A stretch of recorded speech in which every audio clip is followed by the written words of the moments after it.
या देवी सर्वभूतेषु कात्यायनी रूपेण संस्थिता नमस्तस्यै नमस्तस्यै नमस्तस्यै नमो नमः। ओम दुम दुर्गाय नमः। आप सभी को नवरात्रि के छठवें दिन की हार्दिक शुभकामनाएं। आज आश्विन मास की शारदीय नवरात्रि का छठा दिन है और आज के दिन माता कात्यायनी की पूजा की जाती है। माँ कात्यायनी की कथा का श्रवण किया जाता है। आज के इस वीडियो में हम आपको माता कात्यायनी की कथा सुनाएंगे और अंत में माँ कात्यायनी की आरती भी करेंगे। साथ ही ये भी जानेंगे कि माता कात्यायनी को हमें कौन कौन सी चीजें अर्पित करनी चाहिए जिससे माँ कात्यायनी की कृपा हमें प्राप्त हो। तो वीडियो आरंभ करने से पहले आपसे एक ही आग्रह है कि अगर वीडियो आपको पसंद आए तो लाइक अवश्य करिएगा। आपके लाइक से हमें पता चलता है आपको हमारा वीडियो पसंद आया, और अगर वीडियो पसंद आए तो औरों को भी शेयर करिए। साथ ही साथ चैनल को सब्सक्राइब करके बेल आइकन पर क्लिक भी अवश्य कर लीजिए। तो देखिए, नव दुर्गा के 9 स्वरूपों में देवी के छठे स्वरूप को देवी कात्यायनी के नाम से पूजा जाता है। माता कात्यायनी की पूजा नवरात्रि के छठे दिन यानी कि षष्ठी तिथि को बड़े धूमधाम से की जाती है। देवी की महिमा को लेकर हिंदू धर्म में 2 कथाएं बहुत प्रचलित हैं। देवी के इस स्वरूप की महात्म्य की कथा ऋषि कात्यायन से जुड़ी होने के कारण उनका नाम कात्यायनी पड़ा। वहीं देवी कात्यायनी की महिमा कथा दुराचारी महिषासुर के वध से भी जुड़ी हुई है। तो आइए सुनते हैं देवी कात्यायनी की कथा। तो देखिए, देवी कात्यायनी का स्वरूप अत्यंत उज्जवल और ज्योतिर्मय है। इस स्वरूप में देवी की 4 भुजाएं हैं। इनमें से दाएं तरफ के ऊपर वाली भुजा अभय मुद्रा में है और नीचे वाली भुजा वर मुद्रा में है। वहीं पर बाएं तरफ के नीचे वाली भुजा में तलवार और ऊपर वाली भुजा में कमल का पुष्प सुसज्जित है। देवी कात्यायनी का वाहन सिंह है। देवी कात्यायनी की कथा का उल्लेख देवी भागवत महात्म और मार्कंडेय पुराण में मिलता है। पुराणों में निहित कथाओं के अनुसार कत नाम के एक प्रसिद्ध महर्षि हुआ करते थे। उनके पुत्र का नाम ऋषि कात्य था। आगे जाकर ऋषि कात्य के गोत्र में महर्षि कात्यायन का जन्म हुआ और ऋषि अपने तप के कारण विश्व प्रसिद्ध हुए। ऋषि कात्यायन की इच्छा थी कि देवी भगवती उनके घर पुत्री के रूप में जन्म लें, इसलिए उन्होंने कई वर्षों तक देवी भगवती की कठोर तपस्या भी की। ऐसी मान्यता है कि ऋषि कात्यायन की ऐसी एक निष्ठ तपस्या से प्रसन्न होकर देवी भगवती ने उनकी इच्छा का मान रखते हुए उनके घर में जन्म लिया। ऋषि कात्यायन की पुत्री होने के कारण ही देवी भगवती कात्यायनी कहलाईं। महर्षि कात्यायन ने बड़े प्रेम से देवी कात्यायनी का पालन पोषण किया। कुछ समय के पश्चात पृथ्वी पर दुराचारी महिषासुर का उपद्रव सारी सीमाएं लांघ रहा था। महिषासुर को ये वरदान मिला हुआ था कि कोई भी पुरुष कभी उसे पराजित नहीं कर सकता और उसका अंत नहीं कर पाएगा, इसलिए उसे किसी का डर नहीं था। तब भगवान विष्णु, प्रजापति ब्रह्मा और देवादिदेव महादेव ने उसका विनाश करने के लिए अपने अपने तेज से मिश्रित एक देवी को उत्पन्न किया। मान्यता है कि महर्षि कात्यायन ने ही इस देवी की सर्वप्रथम विधिवत पूजा की थी, इसलिए देवी को कात्यायनी के नाम से जाना गया। वहीं देवी कात्यायनी से जुड़ी एक अन्य पौराणिक कथा के अनुसार देवी की उत्पत्ति महर्षि कात्यायन के यहाँ आश्विन महीने की कृष्ण पक्ष की चतुर्दशी को हुआ था। इसके बाद महर्षि ने शुक्ल पक्ष की सप्तमी, अष्टमी और नवमी तक देवी की अपने आश्रम में विधिवत पूजा अर्चना की और दशमी को देवी के इस स्वरूप ने महिषासुर का वध किया था।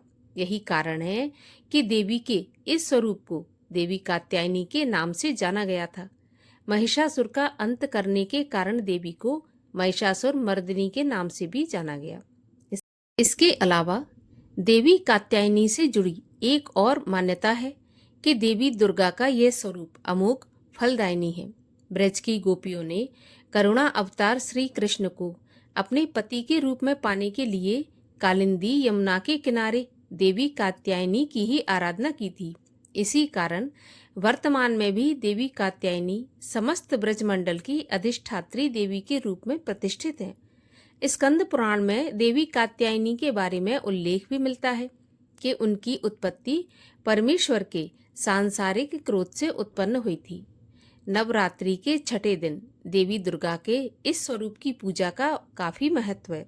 ऐसी मान्यता है कि देवी कात्यायनी की पूजा में लाल और सफेद रंग के कपड़े पहनना बहुत शुभ माना जाता है।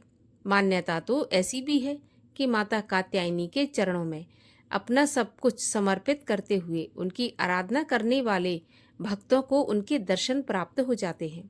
देवी के इस स्वरूप के पूजन से भक्तों में एक अद्भुत शक्ति का संचार होता है। देवी कात्यायनी का ध्यान संध्या के समय अर्थात गोधूली बेला में किया जाना चाहिए। ऐसी मान्यता है कि माता को शहद का भोग अत्यंत प्रिय है, इसलिए नवरात्रि के छठे दिन देवी कात्यायनी की पूजा में शहद या फिर शहद से बनी चीजों का भोग लगाना चाहिए। माता कात्यायनी के विधिवत पूजन के बाद महादेव की पूजन का भी विधान बताया गया है।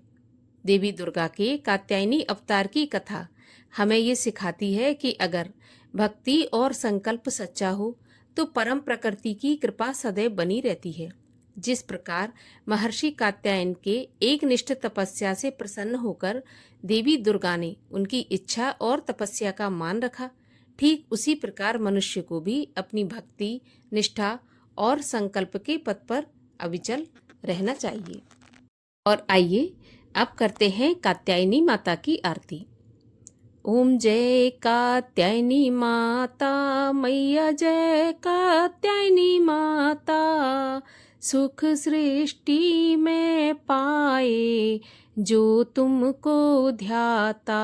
ओम जय कात्यायनी माता, आदि अनादि अनामय, अविचल अविनाशी, अटल अनंत अगोचर, आज आनंद राशि। ओम जय कात्यायनी माता, लाल ध्वजा नभ चूमत, मंदिर पे तेरे, जगमग ज्योति माँ जगती, भक्त रहे घेरे। ओम जय कात्यायनी माता, केसत चित सुखदाई, शुद्ध ब्रह्मा रूपा, सत्य सनातन सुंदर, शक्ति स्वरूपा। ओम जय कात्यायनी माता, दस वेदानव दुर्गा, नाना शास्त्र करा, अष्ट मात्र का योगिनी, नव नव रूप धरा। ओम जय कात्यायनी माता, महिषासुर संहारिणी, दुर्गुण सब हारो, दोष विकार मिटा के, पावन हमें करो। ओम जय कात्यायनी माता, छठे नवरात्रे को जो पूजे तुम्हें माई, उसने दयामयी माँ तेरी कृपा पाई। ओम जय कात्यायनी माता, हम अति दीन दुखी है, कृपा जरा करिए, है माँ दोष बहुत पर आप न ध्यान धरिए। ओम जय कात्यायनी माता, हे कात्यायनी मैया, आरती तेरी गाते, ना धन चाहे न सोना, प्यार तेरा चाहते। ओम जय कात्यायनी माता, बोलिए कात्यायनी मैया की जय, दुर्गा देवी की जय।